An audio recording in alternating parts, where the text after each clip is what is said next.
श्री गणेशाय नमः। सुख सागर श्रीमद् भागवत महापुराण मंगलाचरण। मैं सर्वप्रथम रिद्धि सिद्धि दायक श्री गणेश जी की वंदना करते हुए उनके श्री चरणों में नमन करता हूँ। श्री गणेश जी इस अंकिंचन व्यक्ति की संपूर्ण मनोकामनाओं को पूर्ण करने वाले हैं।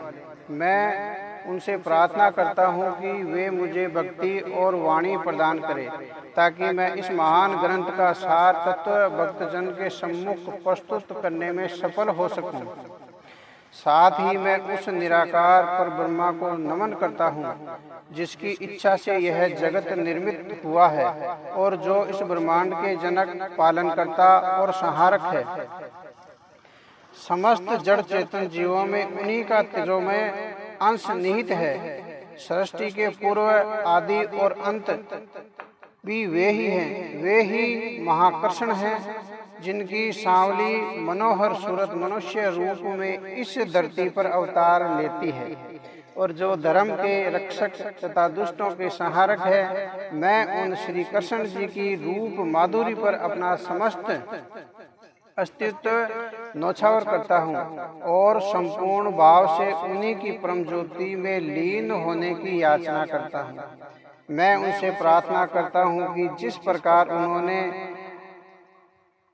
अधर्मियों का विनाश करके अपने भक्तों को इस संसार की मोह माया से भरे हुए भवसागर से पार उतारा है, उसी प्रकार वे मुझे भी पार उतारेंगे। मैं श्री विष्णु जी के चरणों में दंडवत करता हूँ जो समस्त जीवों के पालन करता है। मैं श्री महादेव जी, शिव शंकर जी के चरणों में नमन करता हूँ जो उचित समय आने पर सभी जीवों का संहार करते हैं और उन्हें नए जीवन की ओर अग्रसित होने की प्रेरणा देते हैं। मैं उन ब्रह्मा जी के श्री चरणों में नमन करता हूँ जो इस सृष्टि के जनक हैं और जिनकी कृपा से सुर असुर सिद्धि फल प्राप्त करते हैं, जिनकी कृपा से अज्ञानी व्यक्ति भी ज्ञान का श्री फल चखने का पुण्य प्राप्त करता है। मैं ज्ञान की देवी महाशक्ति सरस्वती देवी और पृथ्वी माता को इस अपने शीश पर धारण करने वाले शेष नाग व ब्रह्मा ऋषि नारद जी के चरणों में शीश नवाता हूँ जो हर पल और हर घड़ी भगवान मुरलीधर का गुणगान करते हैं। मैं श्री वसुदेव, देवकी और यशोदा के चरणों की धूल अपने मस्तक पर धारण करता हूँ जिनकी गोद में भगवान नारायण मनुष्य रूप में अवतार लेकर खेले और कंस जैसे दुष्ट का संहार किया। मैं श्री वेद व्यास जी व श्री सुखदेव जी के श्री चरणों में बैठकर उनके आशीर्वाद का आकांक्षी हूँ जिन्होंने अपनी अमृत वाणी से श्रीमद् भागवत कथा का भक्तों को श्रवण कराया है। मैं देवराज इंद्र, सनकादि ऋषिवर और श्री बलराम जी, श्री उद्वत जी, श्री अक्रूर जी, राधिका जी, रोहिणी जी व मथुरा वृंदावन की उन गोपियों और ग्वाल बाल के चरणों में गिरकर उनकी धूलि को अपने सिर पर धारण करता हूँ जिनके मध्य रहकर श्री कृष्ण ने अपनी बाल लीलाओं से सभी को मुग्ध किया और परमानंद की अनुभूति कराई। ब्रज भूमि के कीट पतंग, पशु पक्षी, पेड़ पौधे, लता कुंज, ग्वाल बाल, विथियां, यमुना के पुलीन,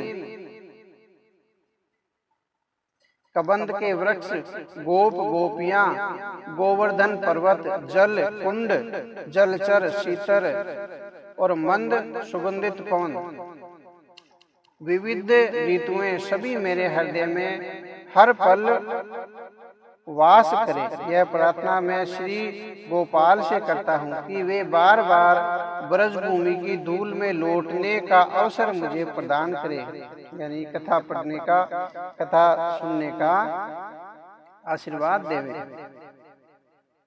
मैं ब्रज भूमि के उन साधु संतों और भक्तों के श्री चरणों को मैं शीश नवाता हूँ जो प्रतिफल श्री कृष्ण की रूप माधुरी के संग्रह में रहकर अपना जीवन सार्थक करते हैं। एक बार पुण्य मैं समस्त देवी देवताओं और माँ सरस्वती को नमन करता हूँ और उनसे वरदान मांगता हूँ कि वे इस अंकिचन अज्ञानी को ज्ञान दे, भक्ति दे और अपनी कृपा हर पल बनाए रखे, ताकि मैं श्री वेद व्यास जी व श्री सुखदेव जी की उस कथा अमृत का वाणी का सार तत्व भक्तों के सामने प्रकट कर सकूं, जिसमें भगवान श्री कृष्ण का संपूर्ण जीवन चरित्र समाया हुआ है, जिस पर ब्रह्मा का गुणगान करते हुए नारद, शारद ऋषि मुनि और देवगण एक पल के लिए भी नहीं थकते। उस परम पिता का गुणगान करता और करना मुझ जैसे अंकिचन से कैसे संभव होगा, जब तक उन भगवान श्री कृष्ण की कृपा मुझ पर न हो।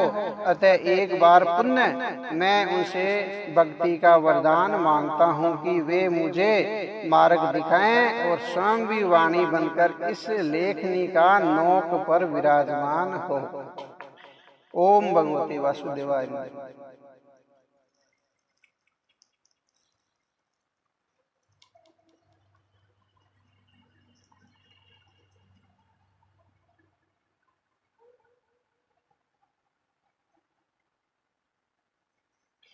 जो इस जगत में भक्ति से प्राप्त होते हैं, जिनका तत्व वेद और वेदांत के द्वारा ही जानने योग्य हैं, जो अपार यादव रूपी समुद्र में प्रकट हुए थे, भूर और नरकासुर को मारने वाले उन भगवान श्री कृष्ण को मैं सादर प्रेम सहित प्रणाम करता हूँ, जो इस संसार में अपने स्वरूप तथा शास्त्र को प्रसन्नता पूर्वक प्रकट किया है और करते हैं, तथा सचमुच ही जिनका स्वरूप इस त्रिभुवन में तारने के लिए भक्ति के समान स्वतंत्र नौका रूप है, वे भगवान श्री कृष्ण हम लोगों का कल्याण करें।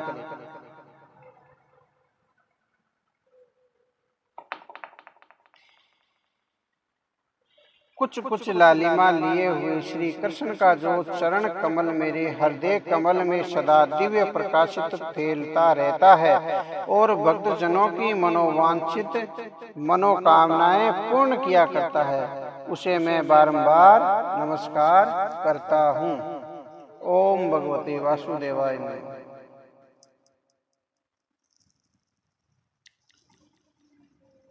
अब सुख सागर का पहला अध्याय मद्भागवत महापुराण माहात्म्य। सच्चिदानंद स्वरूप भगवान श्री कृष्ण को हम नमस्कार करते हैं, जो संपूर्ण विश्व की उत्पत्ति, स्थिति और विनाश करने वाले तथा आदिदेविक भौतिक व आध्यात्मिक तापत्रय का हरण करने वाले हैं। अब पौराणिक युग में एक बार शौनकादि 88,000 ऋषिवर नैमिषारण्य में एकत्रित हुए।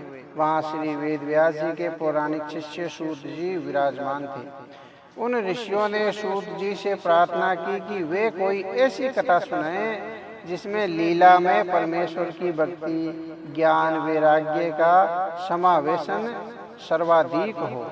इस घोर कलयुग में संसारी व्यक्तियों के लिए ज्ञान उस राक्षस के समान हो गया है, जो क्रोध, लोभ और मोह काम को ही सदैव भड़काता रहता है, जिसकी वजह से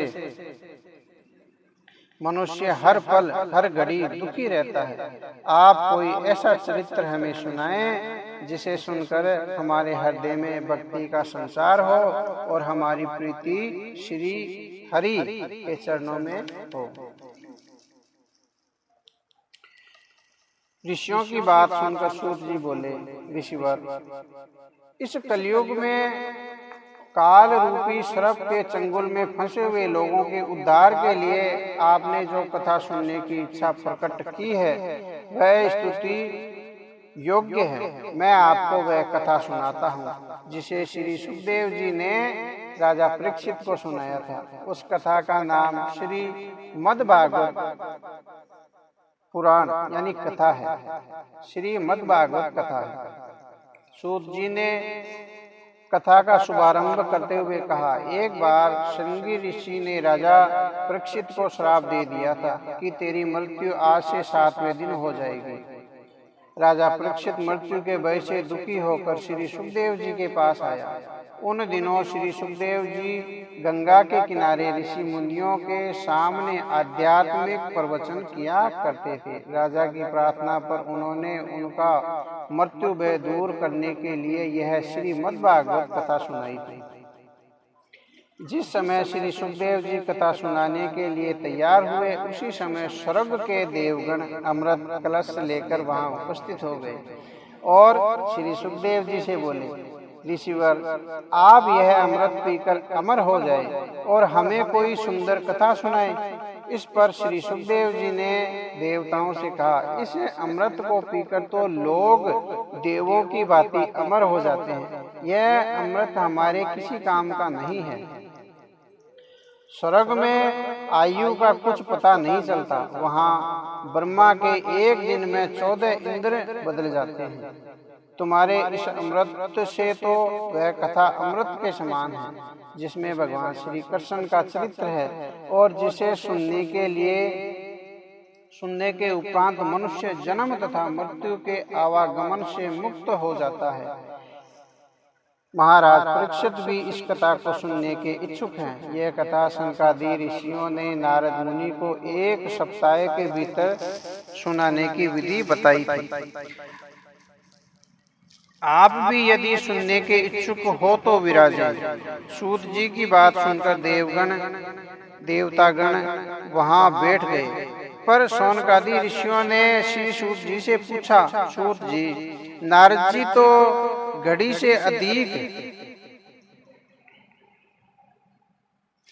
अब नारद जी तो 2 घड़ी से अधिक कहीं रुक नहीं सकते, फिर वे 7 दिन एक स्थान पर कैसे रुकेंगे?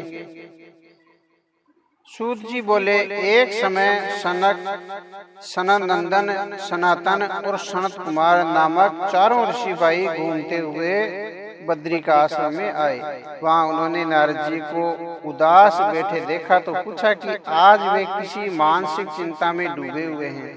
इस प्रकार नारद जी ने उन 4 ऋषियों को प्रणाम कर अपनी चिंता का कारण बताते हुए कहा कि इस कलयुग में वे चारों ओर घूम फिर कर आए हैं तो उन्होंने देखा कि हर तरफ आपादापी मची है। सत्य का पालन, पवित्र तपस्या करने का व्रत, दान और दया सभी लोग छोड़ चुके हैं। अपने माता पिता का कोई आदर नहीं करता। सभी अपने अपने स्वार्थ और सांसारिक मोह माया में उलझे हुए हैं। सभी अपना पेट भरने के लिए लगे हैं। बात बात में झूठ बोलते रहते हैं। साधु सन्यासी ढोंग करते हैं। सभी पैसों के लालच में कुछ भी करने पर उतारू हो जाते हैं। सर्वत्र अधर्म और नीच कर्मों का बोलबाला है। यह सब देखते हुए वे जब मथुरा नगरी में यमुना किनारे पहुँचे तो वहाँ एक स्त्री को उन्होंने रोते हुए देखा। उसके पास 2 बूढ़े अचेत अवस्था में पड़े थे। 2 बूढ़े आदमी अचेत अवस्था में पड़े थे। कोई भी उस स्त्री की सहायता करने नहीं आ रहा था। उन्हें देखकर वह स्त्री अपना दुखड़ा सुनाने लगी। वह कह रही थी कि वह भक्ति है और ये दोनों अचेत पड़े उनके 2 बेटे ज्ञान और वैराग्य हैं। वहाँ आसपास जो 3 स्त्रियां बैठी रो रही है, ये गंगा, यमुना और सरस्वती नदियां हैं जो मेरी सहायता के लिए यहाँ आई है। मैंने द्रविड़ प्रदेश में जन्म लिया था। कर्नाटक में शानी होकर दक्षिण में रही है। वहाँ से चलकर मैं गुजरात पहुंची और वहाँ मैं बूढ़ी हो गई। लेकिन जब से मैं यहाँ वृंदावन में आई हूँ तब से मैं फिर से जवान हो गई हूँ। परंतु मेरे ये दोनों बेटे ज्ञान और वैराग्य कलयुग के पापों की अग्नि से भस्मीभूत होकर अचेत हो गए हैं। उसी से मैं दुखी हूँ। मेरे पुत्र तो बूढ़े हैं और मैं जवान हूँ। ऐसा देखकर संसारी लोग मेरी हंसी उड़ाते हैं। नारद जी ने उसे समझाया कि कलयुग की वजह से तेरे पुत्रों ने अपनी मर्यादा का त्याग कर दिया है। भाव यही है कि कलयुग में भक्ति के द्वारा ही परमात्मा का पाना संभव है। ज्ञान वैराग्य को कोई नहीं पूछता। राजा परीक्षित ने भी दया करके कलयुग को छोड़ दिया है।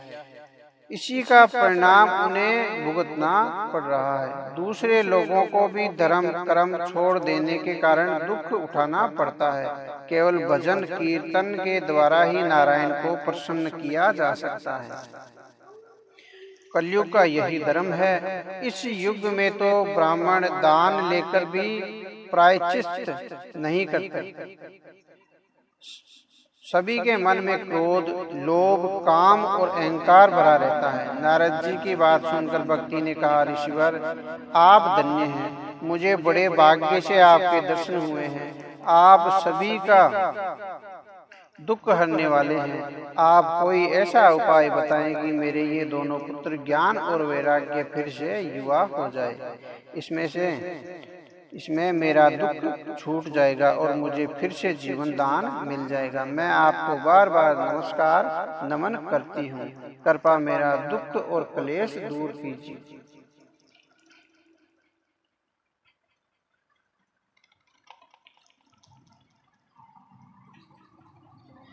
अब नारद जी ने स्त्री रूपी भक्ति से कहा, हे देवी, तुम अब श्री कृष्ण का ध्यान करो और समस्त चिंताओं को छोड़कर उन्हीं में अपने मन को लगाओ। श्री कृष्ण तुम्हारे समस्त कष्टों को दूर करेंगे। उन्होंने ही दुर्योधन की सभा में द्रौपदी की पुकार पर उनकी लाज बचाई थी। और जब ग्राह ने जल में ही हाथी का पैर पकड़ लिया, खींचना चाहा, तब उन्होंने विष्णु रूप में गजेंद्र की पुकार पर उसके प्राणों की रक्षा की थी।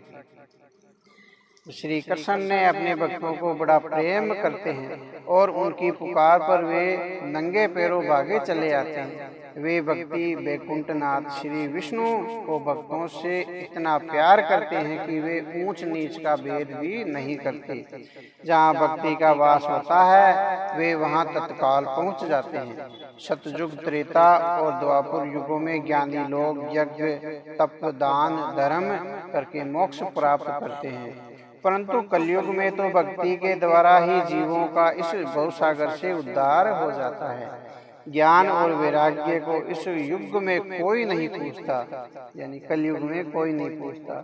जिनके हृदय में हे भक्ति तेरा वास होता है, वे पापी होने पर भी भय मुक्त होकर वैकुंठ धाम को प्राप्त करेंगे और करते हैं। परमात्मा का दर्शन यज्ञादि से इतना शीघ्र प्राप्त नहीं होता, यानी यज्ञ करने से इतना शीघ्र प्राप्त नहीं होता जितना कि भक्ति के द्वारा सहज रूप में हो जाता है। इसलिए परमात्मा ने भक्ति को ही सर्वोपरि रखा है। अब नारद जी की बात सुनकर भक्ति की शंका दूर हो गई। वह बोली, हे ऋषिवर, नारद जी आप धन्य हैं। आपने जिस प्रकार मुझे धीरज बनाया है उसी प्रकार आप मेरे पुत्रों को भी जगाओ। मेरे द्वारा अनेकों नेक प्रयास करने पर भी वे उनकी चेतना जागृत नहीं हो पा रही है। वे मुझे इनकी चिंता सता रही है। नारद जी भक्ति से कुछ कहते तभी आकाशवाणी हुई, हे नारद जी, ये दोनों बिना सत्संग के जागृत नहीं होंगे। इनके लिए किसी साधु जन को खोजो। नारद जी ने इधर उधर देखा तो उन्हें अपनी ओर आते हुए सनकादि मुनीश्वर दिखाई दिए। उन्हें देखकर नारद जी ने कहा, हे ऋषिवर, आपके दर्शन करके मेरा जीवन धन्य हो गया। आप योगी और ज्ञानी हैं। आपके तप की बराबरी कोई नहीं कर सकता। आपकी ही सामर्थ्य थी कि आपने वैकुंठ पति के द्वारपालों जय विजय को पृथ्वी पर गिरा दिया था और आपकी कृपा से ही वे पुण्य वैकुंठ लोक पहुंच गए हैं। आप दया करके भक्ति, ज्ञान और वैराग्य का दुख दूर कीजिए, जिससे चारों वर्णों में आपका यश फैले और कलयुग में जन्म लेने वाले प्राणियों का जीवन शुद्ध और पवित्र हो जाए। अब नारद जी की प्रार्थना सुनकर सनत कुमार ने कहा, हे नारद जी, श्री श्याम सुंदर के सभी दासों में आप सर्वश्रेष्ठ हैं। आपने जिस प्रकार भक्ति को उपदेश देकर उसका दुख हरण किया है और भक्ति को ज्ञान तथा वैराग्य से उत्तम माना है, वह अपने आप में सर्वश्रेष्ठ उदाहरण है। प्राचीन काल में महात्मा लोग ज्ञान और धर्म पालन को ही संसारी लोगों को वैकुंठ जाने का मार्ग बताया करते थे, परंतु वह ज्ञान का मार्ग अत्यंत कठिन था। उस मार्ग को बताने वाला कोई उत्तम गुरु भी इस कलयुग में नहीं मिलता। इसलिए आज के युग में जो कोई भी सच्चे मन से श्रीमद् भागवत पुराण की कथा को सुनता है, उसे वैकुंठ जाने का मार्ग मिल जाता है। परमात्मा के श्री चरणों में अगाध भक्ति और प्रेम बढ़ाने का इससे उत्तम कोई अन्य मार्ग नहीं है। ऐसा सुनकर नारद जी ने सनत कुमारों से कहा, आप सत्य कहते हैं ऋषिवर। मैंने वेद तथा गीता का अध्ययन करके ज्ञान वैराग्य जगाने का बहुत प्रयास किया, पर उनमें चेतना नहीं आई। अब आप ही बताएं कि श्रीमद् भागवत की कथा कहने से वे किस प्रकार जागेंगे। सनत कुमार ने कहा, हे ऋषिवर नारद जी, सभी वेदों का सार तत्व श्रीमद् भागवत पुराण में निहित है।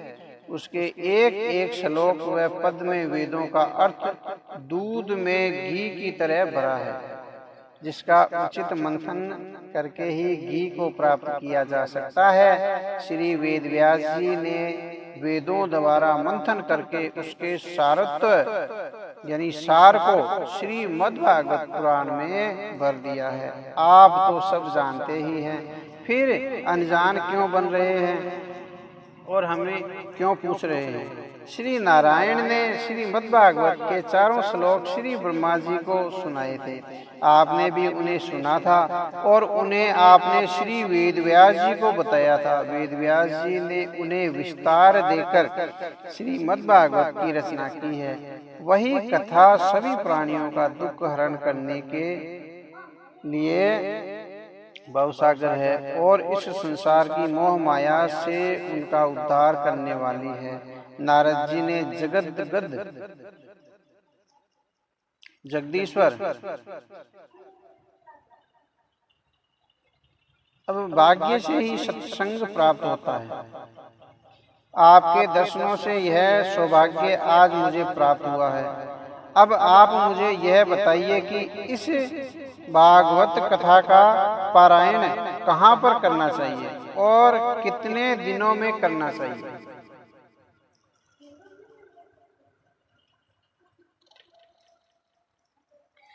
अब सनत कुमार ने कहा, हे ऋषिवर नारद जी, हरिद्वार में गंगा की पावन जलधारा के तट पर यह कथा सुनाने का बहुत अच्छा स्थान है। वहां पर वृक्षों की घनी छाया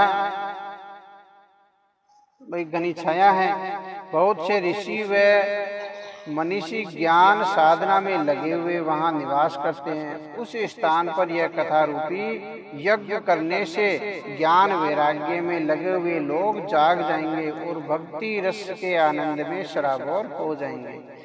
अब नारद जी बोले, हे ऋषिवर, आपको भी हमारे साथ चलना होगा। बिना आपके यह कथा यज्ञ पूरा नहीं होगा। नारद जी के आग्रह पर चारों भाई बद्रिकाश्रम से चलकर श्री हरिद्वार आए और वहां रहने वाले ऋषियों और मुनियों से उन्होंने श्रीमद् भागवत कथा कहने का प्रार्थना की। उन्होंने उनसे कहा कि जो कोई भी इस कथामृत का पान करना चाहे वे गंगा तट पर एकत्रित हो जाएं। श्री नारद जी व सनत कुमारों की वाणी सुनकर उस स्थान पर रहने वाले ऋषि मुनि वशिष्ठ, मेघातिथि, गौतम, परशुराम जी, मार्कंडेय, विश्वामित्र जी, पराशर जी और वेद पाठी आदि जितने भी ऋषि व मुनि वहां उपस्थित थे, सभी उस कथा अमृत का पान करने वहां आए। इन ऋषिवरों ने अतिरिक्त वेद पाठी गंधर्व, किन्नर नागरिक, अबाला, वृद्ध व स्त्री पुरुष वहां एकत्रित हो गए। जब भी श्री नारद जी ने शंख ध्वनि की तो वेदगण भी अपने अपने विमानों में चढ़कर वहां कथा अमृत का पान करने आ पहुंचे। सभी ओर से मंगल गान और जय ध्वनि होने लगी है। सभी सोच रहे थे कि देखें कौन परमेश्वर की लीला का बखान करता है, यानी कौन कथा कहता है। अब नारद जी ने सभी को आदरपूर्वक स्थान ग्रहण कराया, सभी को बिठाया। जब सभी शांत होकर बैठ गए तो सनत कुमार ने नारद जी से कहा, हे ऋषिवर, हम आपको वह कथा सुनाते हैं जो श्री सुखदेव जी ने राजा परीक्षित को सुनाई थी। इस कथा में 18,000 श्लोक हैं। उन्हें सुनने और मनन करने से मुक्ति सामने खड़ी दिखाई देने लगती है। हे नारद जी, श्रीमद् भागवत पुराण की कथा सुनने से जो पुण्य फल प्राप्त होता है वैसा फल हजारों अश्वमेघ व वाजपेयी यज्ञ करने से भी प्राप्त नहीं होता। जब तक इस संसार की मोह माया में लिप्त लोग इस कथा को नहीं सुनते तब तक उनके पाप कर्म उन्हें दुख के गर्त में धकेलते रहते हैं। इस अमृतमयी कथा को सुनने के उपरांत सभी पाप इस प्रकार से दूर भाग जाते हैं जैसे सूर्य के उदित होते ही कोहरा छट जाता है। जो लोग श्रीमद् भागवत पुराण का प्रतिदिन 1 या 2 श्लोकों का पाठ भी करते हैं उनकी भी मुक्ति हो जाती है, और जो नित्य श्रीमद् भागवत पुराण का पाठ करते हैं और दूसरों को भी श्रवण कराते हैं उनके करोड़ों जन्मों के पाप जलकर भस्म हो जाते हैं। जो व्यक्ति श्रीमद् भागवत पुराण की पोथी सोने के सिंहासन पर रखकर वैष्णव जल और साधुओं को दान में देता है उसे परमेश्वर उस भवसागर से मुक्ति देकर अपनी परम दिव्य ज्योति में लीन कर लेते हैं। इस मनुष्य जीवन को प्राप्त करके भी इस मनुष्य जीवन को प्राप्त करके भी जिसने श्रीमद् भागवत पुराण की कथा को नहीं सुना उसका जीवन जन्म धिक्कार है। उसे चांडाल के समान समझना चाहिए। ऐसे कुपुत्र को जन्म देने से अच्छा था कि उसकी माता बांझ ही रहती। सनत कुमारों ने आगे कहा, उपस्थित सज्जन वृंद, इस कलयुग में यज्ञ, तप, दान और धर्म इस संसारी व्यक्ति से नहीं हो पाता। यानी इस कलयुग में यज्ञ, तप, दान और धर्म इस संसारी व्यक्ति से नहीं हो पाता जिसके मन में एकाग्रता भी नहीं आ पाती। मन सदैव चंचल रहकर इधर उधर भटकता रहता है। इसलिए स्वयं पर ब्रह्मा परमात्मा ने श्री कृष्ण देवापायन वेद व्यास जी का अवतार लेकर यह कथा रची है। यह कथा 7 दिन में सुनी जा सकती है। जो कोई व्यक्ति 7 दिन में चित्त लगाकर इस कथा को सुनता है उसे सभी प्रकार के यज्ञ, तप, व्रत, दान करने का फल प्राप्त हो जाता है और जिनका जीवन आवागमन के चक्कर से मुक्त हो जाता है। इस महापुराण के 11वें स्कंद में एक स्थान पर श्री उद्धव जी श्री कृष्ण जी से ज्ञानोपदेश ग्रहण करके कलयुग के लक्षण को जानते हैं और श्री श्याम सुंदर के श्री चरणों में नमन करके पूछते हैं कि हे दीनानाथ, आप तो वैकुंठ को जा रहे हैं, फिर इन संसारी व्यक्तियों का उद्धार कैसे होगा? तब इस पर श्री त्रिभुवनपति श्री कृष्ण जी ने कहा कि हे उद्धव जी, तुम बद्री का आश्रम में जाकर तपस्या करो, वहाँ तुम्हारी मुक्ति हो जाएगी। मेरे जाने के उपरांत भी इस संसार में श्रीमद् भागवत पुराण रूपी कथा इस जगत में सदैव रहेगी। जो मनुष्य 1 सप्ताह तक भागवत कथा को सच्चे मन से सुनेगा उसको मेरा दर्शन अवश्य होगा। इसे सांसारिक लोगों को दुखों से मुक्ति दिलाने वाला पारायण समझना चाहिए। इसके सिवाय इस कलयुग में मुक्ति का कोई दूसरा उपाय नहीं है।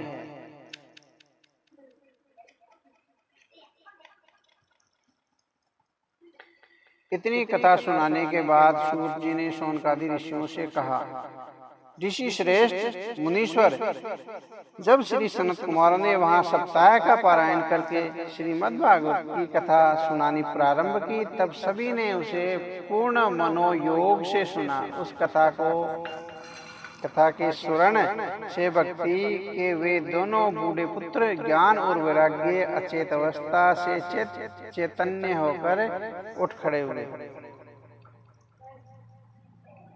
भक्ति का दुख छूट गया। सभी में भक्ति के पर्दापण से सभी को गोविंद हरे मुरारे का जाप करने लगे। वहाँ पर भक्ति ज्ञान और वैराग्य का ऐसा समागम हुआ कि सभी भक्ति रस में सराबोर होकर कलयुग के दुख को भूल गए।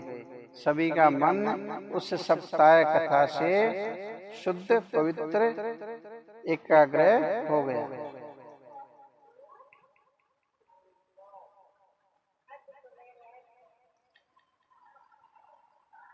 अब सप्ताह सुनने वाले लोगों को नारायण का दर्शन और आत्मदेव के ब्राह्मण की कथा, ये कथा अब आप आगे सुनिए। अब सूत जी ने शौनकादि ऋषियों से कहा, मुनीश्वर, जब सभी उपस्थिति वैष्णव जन व ऋषि श्रेष्ठ श्रीमद् भागवत की सप्ताह कथा को सुनकर एकाग्रचित हो गए, तब श्री श्याम सुंदर ने जो पीताम्बर धारण किए हुए थे, करधनी, मोर मुकुट, जड़ाऊ, कुंडन पहने थे, केसर व चंदन का तिलक लगाए थे, उद्वद और बैकुंठवासी अपने भक्तों के साथ वहां उपस्थित हुए और अपनी मधुर मोहिनी सूरत से सभी को दर्शन दिए। उस अमृतमयी कथा को सुनकर सभी की आंखों के सम्मुख श्री श्याम सुंदर की मूर्ति साक्षात प्रकट हो गई थी। उनके दर्शन करके सभी उपस्थित जन उनकी जय जयकार करने लगे। चंदन और पुष्पों की उन पर वर्षा करने लगे। धूप, दीप और नैवेद्य से उनकी पूजा करने लगे। शंख की तुमुल धमनी से उनकी उपस्थिति का जय घोष करने लगे। ठट के ठट लोग उमड़ उमड़ के उनके चरणों में गिर पड़े। ऐसा अद्भुत आनंद देखकर श्री नारद जी ने संत कुमारों से कहा कि उन्होंने ये सप्ताह यज्ञ करके सभी को मुक्ति का अधिकारी बना दिया है। इनके अतिरिक्त और कौन लोग हैं जिन्होंने इस कथा को सुनकर मुक्ति प्राप्त नहीं की है। इस पर संत कुमारों ने कहा, हे ऋषिवर, इस कलयुग में जो मनुष्य अपने पाप कर्मों से पापी कहलाते हैं, जो दुष्ट, लालची, चुगलखोर, दुष्ट चरित्र, कामी और क्रोधी हैं, वे भी इस सप्ताह कथा को सुनकर मोक्ष को प्राप्त करते हैं। इस कलयुग में जो व्यक्ति अपने माता पिता की सेवा करता है, वह अपने कर्म और धर्म से रहित लोभी होने पर भी इस कथा को सुनकर भवसागर से पार हो जाता है। अब हम आपको एक पुरानी कथा सुनाते हैं। यह कथा एक ऐसे ब्राह्मण की है जिसकी पत्नी बड़ी कर्कशा थी। अब है आत्मदेव जी ब्राह्मण की कथा। दक्षिण दिशा में तुंगभद्रा नदी के तट पर स्थित एक नगर में आत्मदेव नामक एक ब्राह्मण अपनी पत्नी धुंधली के साथ रहता था। अब ब्राह्मण बड़ा ज्ञानी था, तेजवान और सदाचारी था, जबकि उसकी पत्नी यानी उसकी स्त्री बड़ी कर्कशा थी। वह सारे दिन सांसारिक मोह माया में फंसी रहती थी और बात बात में अपने पति से लड़ाई झगड़ा करती रहती थी। वह ब्राह्मण जैसी परमेश्वर इच्छा कहकर चुप रह जाता था और अपना समय काटता रहता था। उस ब्राह्मण के यहाँ कोई संतान नहीं थी। उसने संतान के लिए खूब दान दक्षिणा बांटी, पर उसे संतान का दुख यानी सुख प्राप्त नहीं हुआ। एक दिन दुखी होकर वह अपना जीवन समाप्त करने की इच्छा से वन में चला गया। वहां एक सरोवर के किनारे वह भूखा प्यासा दोपहर तक बैठा रहा। चिंता के मारे उसका बुरा हाल था।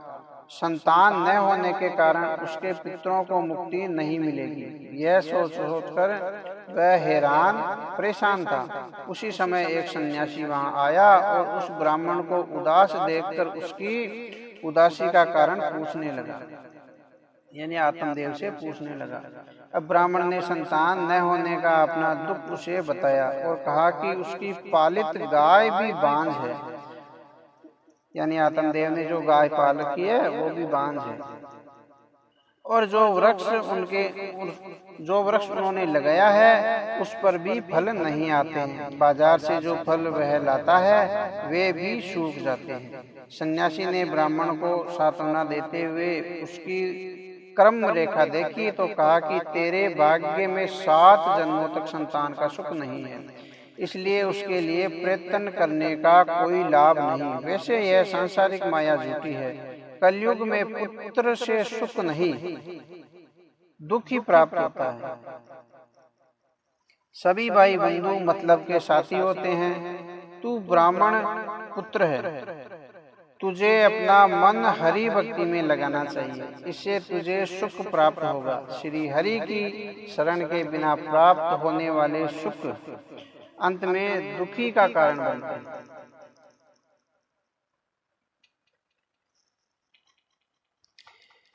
अब ब्राह्मण को सन्यासी की बातों से संतोष नहीं हुआ।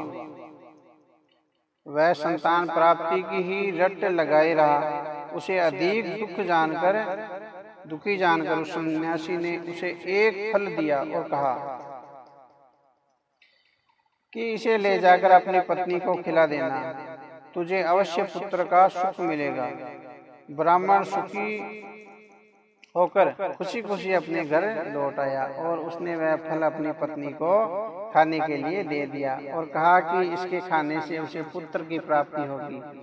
फल देकर वह ब्राह्मण नगर में चला गया। उसी समय उसकी पत्नी की एक सहेली वहां आई तो ब्राह्मण की स्त्री ने उससे अपने स्वामी की बात बताई और कहा कि वह संतान उत्पत्ति करना नहीं चाहती। यदि उसे गर्भ रह गया तो घूमने फिरने, गाने और बजाने, उठने बैठने में बड़ा कष्ट होगा। गर्भ के कारण वह ठीक से खा पी नहीं सकेगी और जब वह पुत्र को जनेगी तब उसे बड़ी पीड़ा होगी। उसका शरीर कोमल है, वह इस दुख को सहन नहीं कर पाएगी। यदि बालक हो भी गया तो रात दिन उसके मल मूत्र को साफ करना और उसकी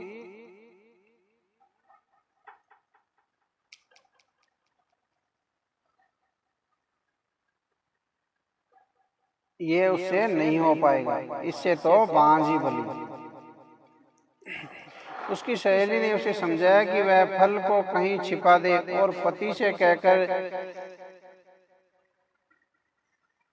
कह दे कि फल खा लिया। सहेली की बात उसकी समझ में आ गई। उसने ऐसा ही किया। उसने फल को छिपा दिया और पति से झूठ बोल दिया कि उसने फल खा लिया है।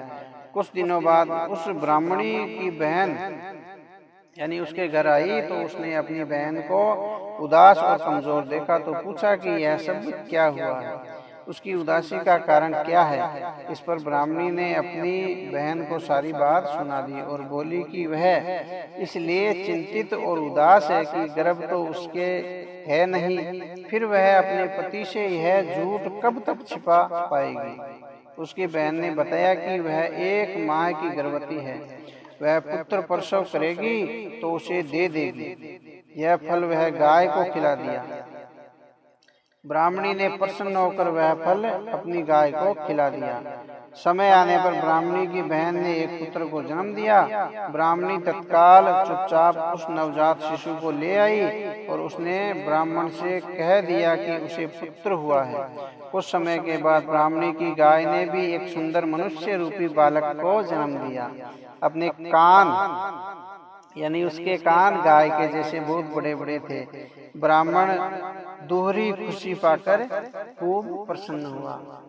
उसने याचकों को बुलाकर खूब दान दक्षिणा दी और घर में ढोलक बजवाया।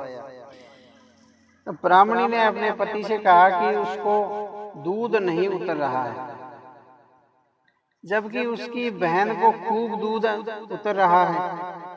उसका पुत्र पैदा होते ही मर गया है। उसका दूध पीने वाला कोई नहीं है। अगर वह कहे तो अपनी बहन को बुला लाए, यानी मैं अपनी बहन को बुला लाऊंगा। अब ब्राह्मण ने सहर्ष अपनी सहमति प्रदान कर दी। ब्राह्मणी की बहन वहां आ गई और उसके पुत्र को दूध पिलाने लगी। ब्राह्मण ने उस बालक का नाम धुंधकारी रखा और गाय के पुत्र का नाम गोकर्ण रखा। वह उन दोनों बालकों का पालन लालन अच्छी प्रकार से करने लगा।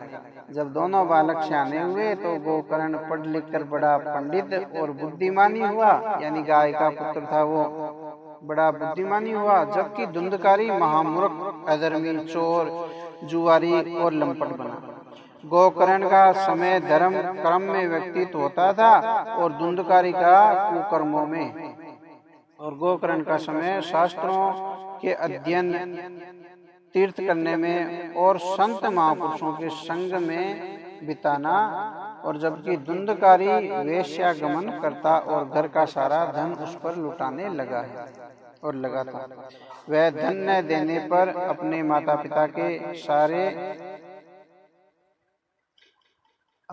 पिता को मार काट करता था, गाली देता था।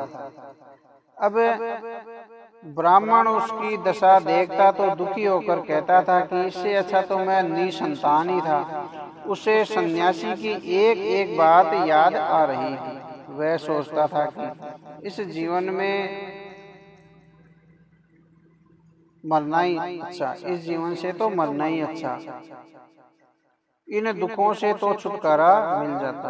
पिता को दुखी देखकर गोकर्ण उसे समझाता कि इस संसार में सुख दुख किसे नहीं होता, आपको चिंता नहीं करनी चाहिए। संसार में राजा, रंक, धनी, निर्धन सभी के साथ दुख लगे रहते हैं। जो व्यक्ति सांसारिक मोह माया छोड़कर परमात्मा में अपना ध्यान करता है, सुख उसे ही प्राप्त होता है। इसलिए आप स्त्री और संतान का मोह छोड़कर वन में चले जाओ और भगवान का ध्यान करो, आपको सुख अवश्य मिलेगा। संसार में लिप्त रहने से तो नरक की ही भोगना पड़ता है।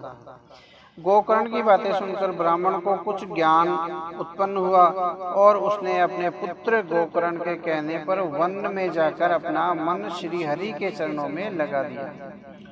कुछ ही दिनों की एकाग्रचित भक्ति करने से उसे मोक्ष मिल गया और उसने अपना संपूर्ण जीवन श्री हरि भक्ति में समर्पित कर दिया।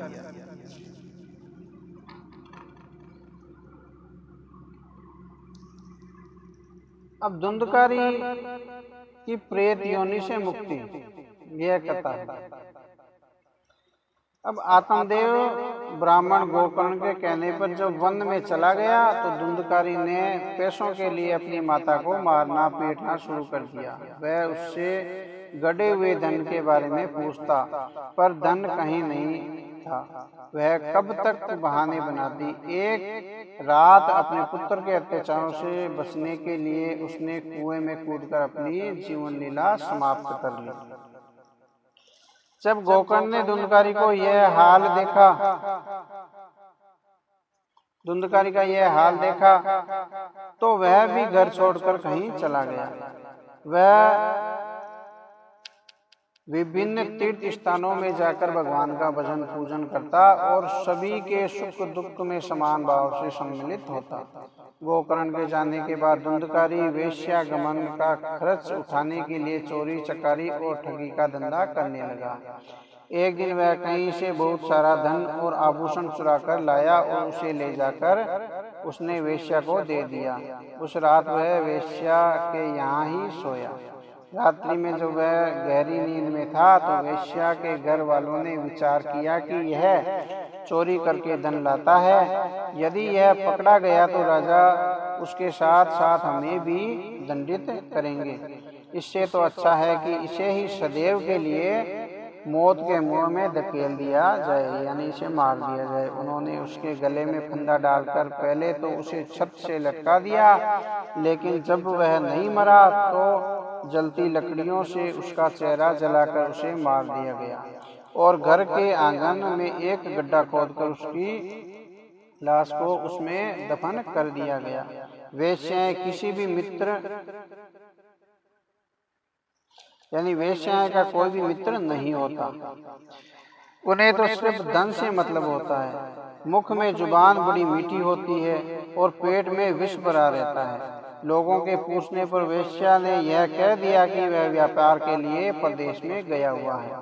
हत्या किए हुए जाने के कारण धुंधकारी प्रेत योनि में पहुंच गया। तीर्थ यात्रा के समय किसी ने गोकर्ण से कहा कि उसका भाई मर चुका है, परंतु उसकी अंत्येष्टि न होने के कारण उसकी आत्मा अभी तक भटक रही है। गोकर्ण ने गया तीर्थ में जाकर उसका विधित श्राद्ध किया। रात्रि में जब गोकर्ण अपने डेरे पर आकर सोया तो उसने धुंधकारी प्रेत को यानी प्रेत योनि में देखा। वह कभी बैल, कभी हाथी, कभी बकरा, कभी भैंसा तो कभी मनुष्य बन जाता था। गोकर्ण ने धैर्य के साथ उससे पूछा, अरे भाई, तू प्रेत कैसे बन गया? मैंने तो तेरा विधिवत श्राद्ध कर दिया है। धुंधकारी ने रोते हुए अपना सारा हाल कहा और बोला, हे भाई, मैं धुंधकारी हूँ। मैंने बड़े पाप किए हैं, उनकी गिनती नहीं हो सकती। उन्हीं पापों के कारण मुझे प्रेत योनि से मुक्ति नहीं मिल रही है। अब तुम ही अपने धर्म के प्रभाव से मुझे प्रेत योनि से मुक्ति दिला सकते हो। दूसरे दिन गोकर्ण ने पंडितों को अपने घर बुलाकर अपने भाई की प्रेत योनि से मुक्ति का उपाय पूछा। उन पंडितों ने गोकर्ण से कहा कि वह सूर्य उपासना करके भगवान सूर्य देव से उसकी मुक्ति का उपाय पूछे। अब गोकर्ण ने सभी पंडितों को उचित दान देकर विदा किया और जल में खड़े होकर सूर्य उपासना की।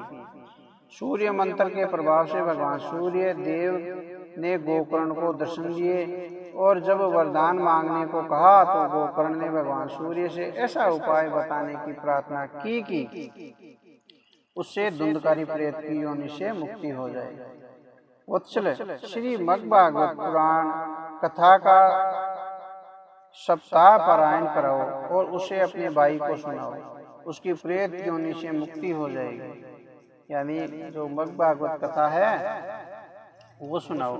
सूर्य भगवान की बात सुनकर गोकर्ण प्रसन्न हो उठा। उसने तत्काल पंडितों, योगियों और महापुरुषों को बुलाकर मंत्रणा की और शास्त्र विधि के अनुसार श्रीमद् भागवत पुराण का सप्ताह पारायण कराया। उसे सुनने बहुत से स्त्री पुरुष, अबला, वृद्ध, धनी, निर्धन वहां आए। धुंधकारी प्रेत का एक बांस पर उसने 7 गांठें थी। यानी धुंधकारी का प्रेत एक बांस पर उसमें 7 गांठें थी बैठा और श्रीमद् भागवत की कथा का श्रवण करने लगा। पहले दिन की कथा समाप्त होने पर बांस की एक गांठ फट गई, ऊंची शब्द ध्वनि से हुई।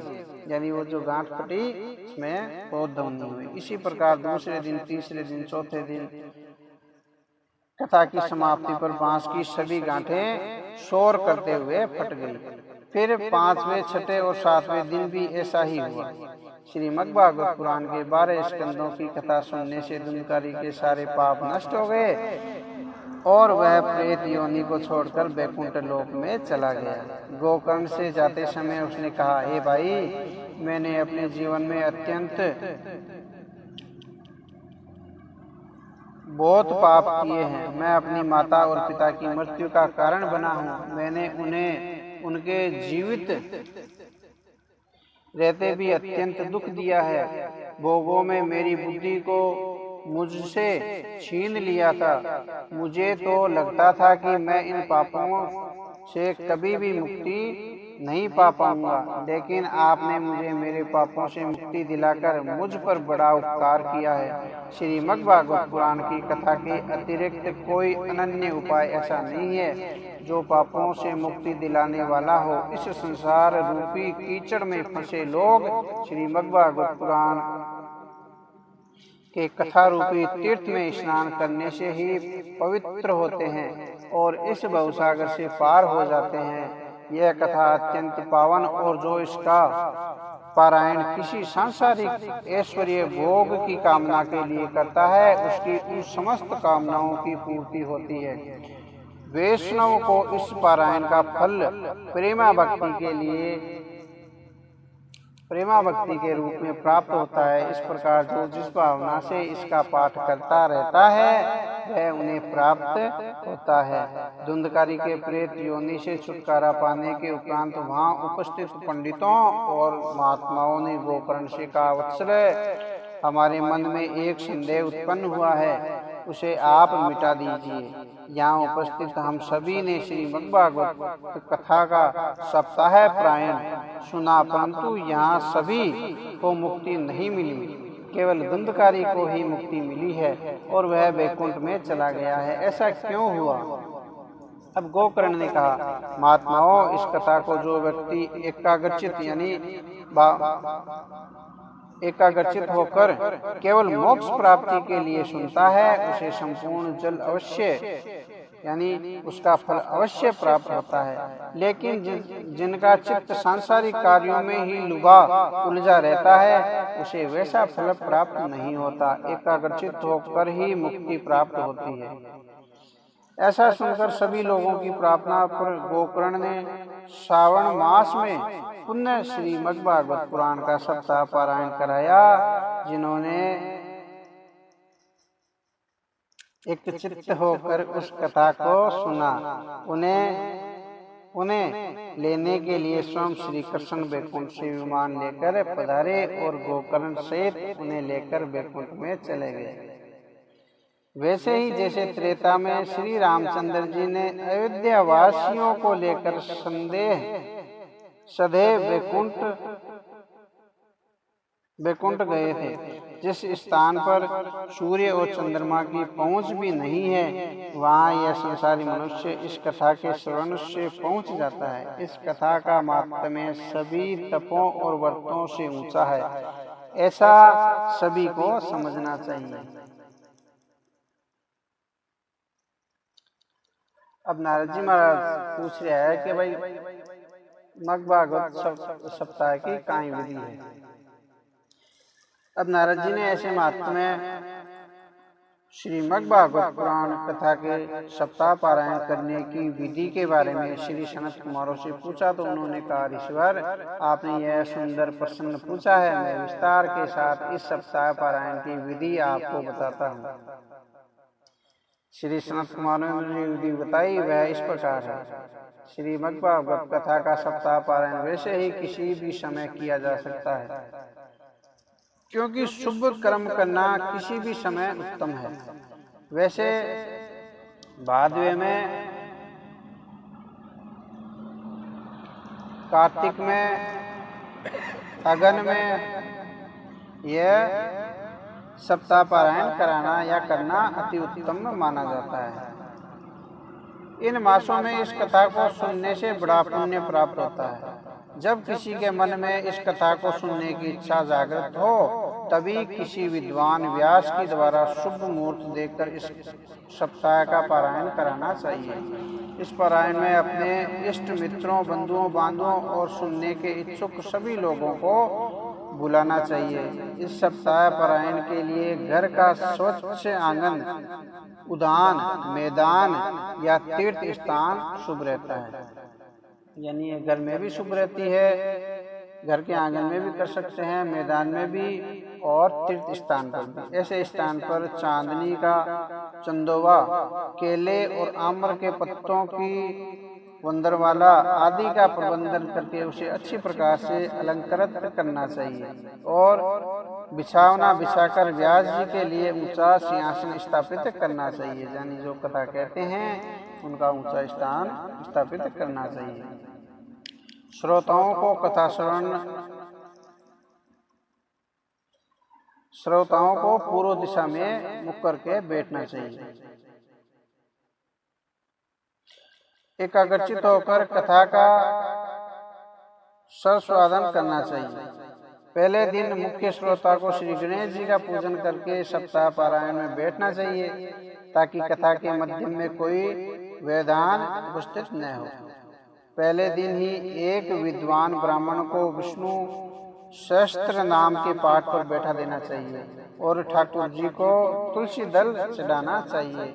मुख्य श्रोता को पहले दिन ही कथा आरंभ होने से पूर्व कथावाचक व्यास जी और श्री मद्भागवत पुराण की पोथी को सच्चे मन से पूजना चाहिए तथा यथा भक्ति भेंट कर तथा प्रारंभ करने की प्रार्थना करनी चाहिए। जब व्यास जी की कथा का प्रारंभ करे तब पूर्ण मनोयोग और एकाग्रचित होकर कथा का श्रवण करना चाहिए यानी सुनना चाहिए। सांसारिक मोह माया और बंधनों का श्रोता त्याग कर देना चाहिए। कथा की समाप्ति पर प्रतिदिन भगवान श्री कृष्ण की स्तुति में भजन आदि गाने चाहिए। यह कथा 4 घड़ी दिन देने तक की जानी चाहिए यानी दोपहर के समय में कथा को करना चाहिए।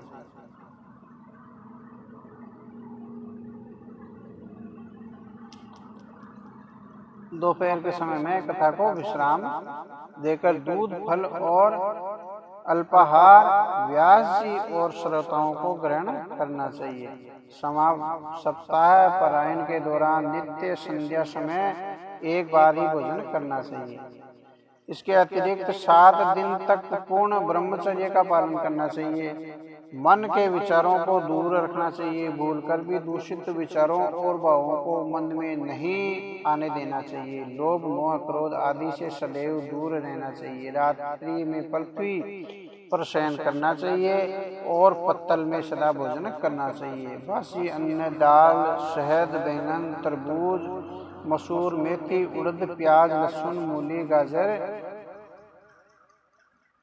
काशी फल आदि नहीं खाना चाहिए। अधिक भोजन कदापि नहीं करना चाहिए। इससे आलस्य होने लगता है और नींद आने लगती है और श्रोतागण कथा के मध्य सो जाते हैं यानी ज्यादा भोजन करने से।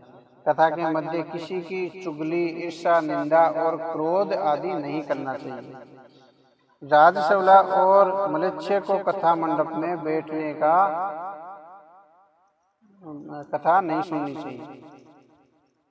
यदि उन्हें कथा सुनने की इच्छा हो तो वे कथा मंडप से अलग होकर बैठे। श्रोताओं को सत्य बोलने और दया भाव का सदैव प्रयास करना चाहिए। कथा के मध्यम पारंपरिक वार्तालाप और शोर आदि नहीं करना चाहिए। इस कथा को यदि कोई बांझ स्त्री सुने तो उसे संतान की प्राप्ति अवश्य होती है। इसे सुनने से सभी का मनोरथ सिद्ध होता है और प्रतिदिन कथा की समाप्ति पर तुलसी दल व प्रसाद सभी श्रोताओं को देना चाहिए। जब कथा समाप्त हो जाए तो 8वें दिन सप्ताह का पूर्णाहुति यानी यज्ञ दशम स्कंद के श्लोकों से अथवा गायत्री महामंत्र के जाप से आहुति देकर करना चाहिए। तदुपरांत व्यास जी यानी कथावाचक यानी जो कथावाचक है वे अन्य ब्राह्मणों को भोजन करा के अपनी सामर्थ्य के अनुसार वस्त्र आभूषण गो पृथ्वी बर्तन व धनादि देकर सम्मान पूर्वक उन्हें विदा करना चाहिए। श्री वेदव्यास जी का कहना है कि इस कथा के स्वर्ण यानी सुनने से मनुष्य को धर्म अर्थ काम मोक्ष सभी पदार्थ मिल जाते हैं। यहाँ काम से अर्थ सुख और ऐश्वर्य से है। अर्थ से समृद्धि प्राप्त होती है। धर्म से सद्विचार और पुण्य लाभ होता है और मोक्ष से इस भवसागर से मुक्ति होने का बोध होता है। इतनी बात कहने के बाद संत कुमार बोले, हे ऋषिवर नारद जी, यदि आपको सुनने की अभी भी इच्छा रह गई तो हम इस कथा का दूसरा सप्ताह पारायण प्रारंभ करें यानी कथा पुनः प्रारंभ करें। नारद मुनि ने प्रसन्न होकर कहा, मेरे अहोभाग्य जो मुझे ऐसा अवसर प्राप्त हो रहा है, यह आपका उत्तम विचार है। अब नारद जी की सहमति पाकर सनत कुमार ने श्रीमद् भागवत पुराण का दूसरे सप्ताह का पारायण प्रारंभ कर दिया। उन्हें सुनने के लिए आसपास के सैकड़ों ऋषिगण वहां एकत्रित हो गए। उसी समय अनेक तीर्थों में भ्रमण करते हुए स्वयं सुखदेव जी महाराज भी वहां चले आए। उन्हें देखकर सनत कुमारों ने उठकर बड़े आदर भाव से उन्हें व्यास पीठ पर बैठने का निवेदन किया, परंतु सुखदेव जी ने कहा, नहीं ऋषिवर, यह व्यास पीठ आपके लिए ही निर्मित की गई है। सप्ताह पारायण आप ही करेंगे। यदि आप कहे तो मैं श्रोताओं से कुछ निवेदन कर सकता हूँ। सभी ने एक स्वर से ही श्री सुखदेव जी को सुनने की इच्छा प्रकट की तो सुखदेव जी श्रोताओं से बोले, उपस्थित श्रोतागण, आप सभी लोग श्रीमद् भागवत पुराण कथा का सप्ताह पारायण को एकाग्रचित यानी ध्यान लगाकर सुने। यह कथा वेद रूपी वृक्ष का फल है, अर्थात वेदों का सार तत्व इस कथा में निहित है। संसार में दूसरे जितने भी फल होते हैं उनमें ठुगली और छिलका रहता है, परंतु यह फल उन सभी फलों से निराला है। इसमें अमृत रस भरा हुआ है। इस अमृत का पान करने से मनुष्य भव बंधन के चक्कर से मुक्ति पा जाता है। इसलिए इसे बार बार पीना चाहिए, यानी कथा को बार बार सुनना चाहिए। यदि यह कथा सबने पहले ही श्री नारायण ने श्री ब्रह्मा जी से कही थी, श्री ब्रह्मा जी ने इसे अपने पुत्र श्री नारद जी को बताया। श्री नारद जी ने इसे मेरे पूज्य पिता श्री कृष्ण देव व्यापन वेद व्यास जी से कहा। पिताश्री ने यह कथा मुझे पढ़ाई और मैंने इसे राजा परीक्षित को सुनाया और उसका दुख दूर किया। श्रोतागण पूर्ण मनोयोग से श्री सुखदेव जी का प्रवचन सुन रहे थे। श्री सुखदेव जी आगे बोले, मेरे प्रिय श्रोतागणों, आप सभी शुद्ध और प्रबुद्ध मन से यहाँ इस कथा का रसा अमृत प्राप्त करने के लिए एकत्रित हुए हो, यानी कथा सुनने के लिए एकत्रित हुए हो। यह आपको जानना चाहिए कि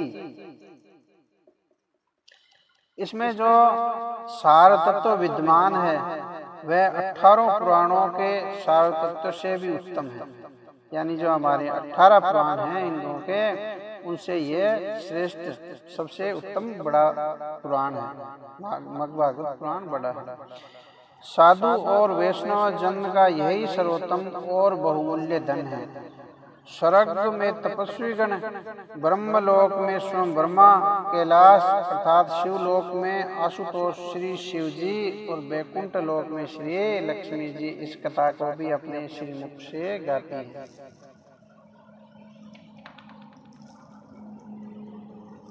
जिस समय श्री सुखदेव जी श्रोतागणों को अपना प्रवचन सुना रहे थे, उसी समय वैकुंठपति श्री विष्णु जी, श्री ब्रह्मा जी, देवराज इंद्र, श्री वरुण देव और श्री कुबेर देव तथा प्रहलाद आदि भक्त वहां उपस्थित हो गए। उन्हें देखकर वहां उपस्थित सभी जन उनकी जय जयकार करने लगे। नारद जी तो हर्ष से खड़े होकर नाचने लगे। भक्त प्रहलाद ने करताल बजानी प्रारंभ की तो भक्त उद्वद यानी मंजीरा बजाने लगे। उद्वद जी ने मंजीरा बजाने लगे। देवराज इंद्र मृदंग पर थाप देने लगे, यानी मृदंग को बजाने लगे। उस समय त्रिलोकीनाथ श्री नारायण ने जब सभी को प्रेम में लीन देखा तो कहा, भक्तों, जिसके मन में जो इच्छा हो सो मांग लो। नारद जी तत्काल हाथ जोड़कर बोले, हे प्रभु, आपके दर्शनों का सौभाग्य हमें प्राप्त हुआ है। इससे अधिक ऐसी कौन सी वस्तु है जिसे हम मांगेंगे, यानी आपसे बढ़कर कोई वस्तु नहीं है। आपने दर्शन देकर हम सभी को कृत कर दिया है। आप अपने चरणों की भक्ति हम सभी को दीजिए। श्री नारायण ने तथास्तु कहा और अंतर्ध्यान हो गए। सप्ताह यज्ञ पूर्ण हुआ। श्री सूत जी से यह कथा सुनकर शौनकादि 88,000 ऋषियों ने सूत जी से पूछा, हे सूत जी, श्री सुखदेव जी महाराज ने यह कथा राजा परीक्षित को कब सुनाई थी और गोकर्ण कथा तथा सनत कुमारों ने यह कथा कब कही थी, यह हमें बतलाइए। श्री सूत जी ने कहा, ऋषिवर, जब श्री कृष्ण जी द्वारिकापुरी से वैकुंठ लोक को पधारे तब उसके 300 वर्ष पश्चात भादो मास में नवमी के दिन श्री सुखदेव जी ने यह कथा राजा परीक्षित को सुनाई थी और इसका पारायण उन्होंने 7 दिन में किया था। वह स्थान गंगा के तट पर है और कलयुग में उस स्थान को शुक्रताल के नाम से जाना जाता है। यह शुक्रताल नाम शुकताल का अपभ्रंश है। यहाँ एक विशाल वटवृक्ष है, यानी बड़ का पेड़ है। इसी के नीचे बैठकर श्री सुखदेव जी ने यह कथा कही थी। आज यह स्थान एक तीर्थ स्थान के रूप में विकसित हो चुका है। इस कथा के 200 वर्ष पश्चात गोकर्ण ने, यानी ये कथा गोकर्ण ने 200 साल पश्चात गोकर्ण ने गाया था, यानी तीर्थ में इस कथा का सप्ताह पारायण कराया था।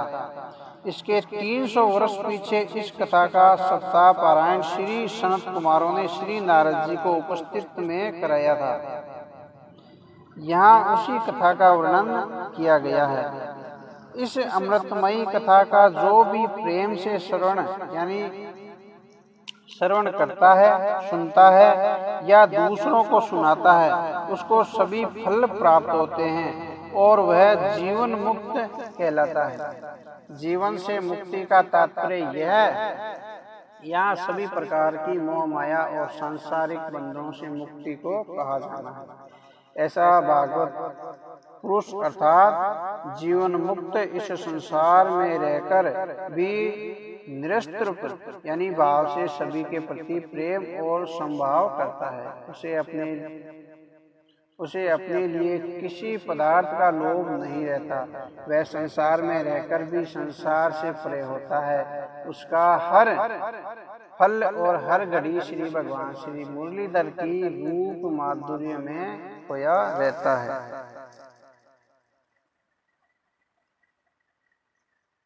जय श्री राम। अब आगे कथा पापा काल